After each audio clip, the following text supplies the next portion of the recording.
think as we grow up, we really do lose our connection to joy. And joy being that inner child, so between the ages of sort of when we're born to about 10, 11, those are the years where we're so connected to joy and creativity. We're in community clubs, we're doing arts and crafts, we're doing sports, it's all about play. And then as soon as you grow up and you go through school and, you know, the coating of adulthood, it's all about surviving and education. And yes, it's great, but the creativity and the joy and feeling inspired by people and curious starts to diminish slightly. And I think as adults, particularly now in this day and age, we need it more than ever. So I'm on a mission to just inspire people to reconnect with joy again. I'm Nesha. I'm an artist and emotional wellness mentor. So I believe everyone starts off as a blank canvas. So like my business is Nesha Canvas Creations, we start off as a blank canvas. We are empty. It's completely the experiences, the emotions, the people that we meet that adds color to it. And that's where you build your canvas. That's what you start creating. So I give people a blank canvas to freely explore and create what feels right for them, and a safe space to share what it means for them, to share their emotions behind what they're creating and why. And when we get down to the why, that's where connection's made. So everyone comes away from the workshop with an individual canvas, but the baseline for the connection and the whys and the meaning behind it is different, but it connects us in a way that we're able to have empathy and curiosity about each other. My whole journey has felt lonely, and so I just want to make sure people come away feeling like they've got people around them that where they feel seen, where they feel heard and validated, and can go, I actually came away feeling like there is connection out there.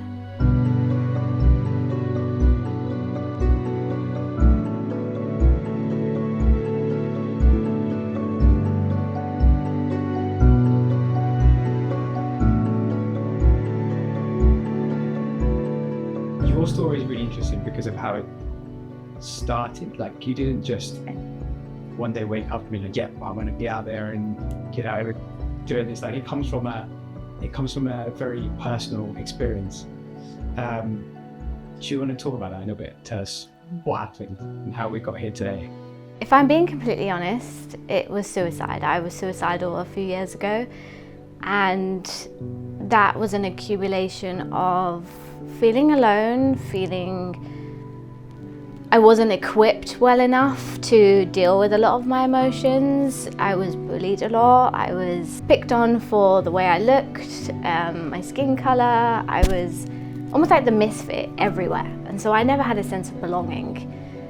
And you grow up and culturally you have big families and you take on like the people pleasing and the masking, and your identity becomes everyone else but your own. So you're left feeling like, who am I? Everything sort of accumulated all at once. I was completely done. It was one night where I normally have like a really good routine when it comes to sleep and things, but when you're that depressed and lonely and anxious, everything goes out of whack. And so it was one night where everyone had gone to sleep. It was about 11, half 11, and I was downstairs watching mindless TV, and I was just contemplating. I had an idea of what I wanted to do and how to do it. And so I always used to say this thing, and it sounds strange, but sometimes I still do. It's like, maybe in the next lifetime, there'll be a place. Not long before that, I was messaging someone, and they actually turned out to be quite a spiritual being, quite a spiritual person, instant sort of connection there. And there was a question I asked, which was, how do you get out of a dark place? How do you actually use the word? How do you balance the two energies, dark and light? How do you do it? Because my dark is too much right now. It's so heavy.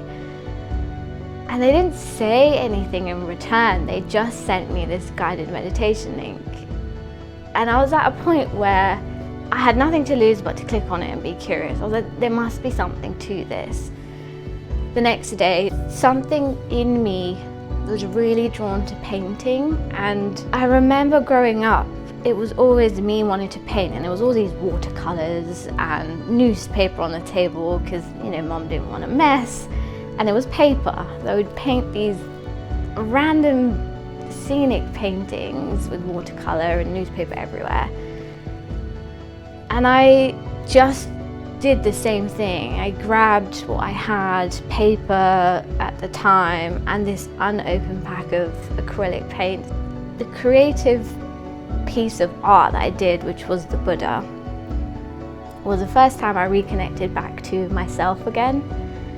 And that was the first time I was like, I felt joy. And I was like, there's a place for me. Sorry, I'm gonna get a bit upset. It's okay.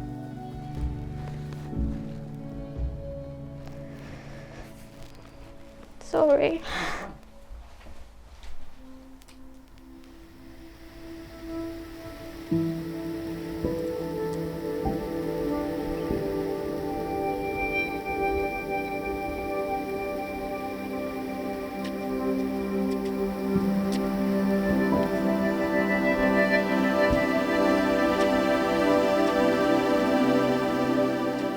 Through mutual friends as well, after we've connected, there was someone else who was connected to Sudara and had gone to previous events, said it was amazing, it's a good way to connect to spirit. And I think at that point I was already along the journey of connecting to spirit. Sudara has dance, it has singing, it has healing, it has sound. It's all of these things that we have within us that has a space to kind of encourage each one of us to come away being like, you're unified in both Shiv Shakti energy. And for me, I think balance is created, and what you end up finding is peace. The only way I can explain it is because of what I'm seeing in my head, because I'm a visual person. It's almost like a hand, a really safe, protective hand, is just doing this to you.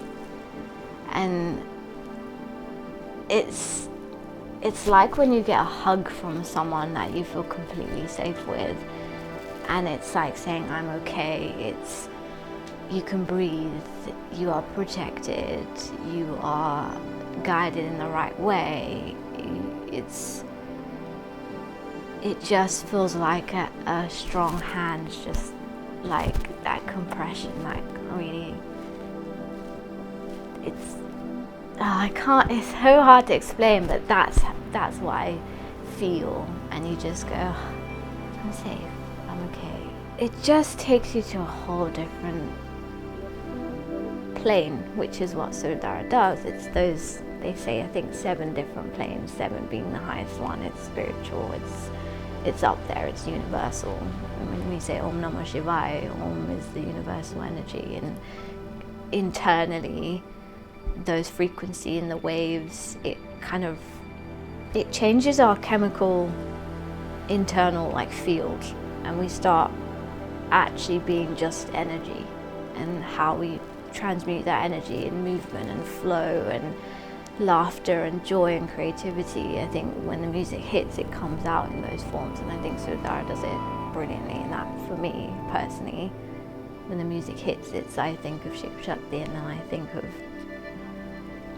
how that energy is moving through me, and then you can see like how people are moving or just dancing or clapping, or everything's sound. Everything's without words sometimes. Yes, song, there is words, but it's the rhythm, it's the beat, it's the drums, it's the vibration. And internally and scientifically, there is something in that. And yeah, I just picture those 2 energies, and they're completely in lock, and like really going for it. But I don't know if that answers your question. It's hard to explain because I can feel it, and when so yeah, thank you. Good question.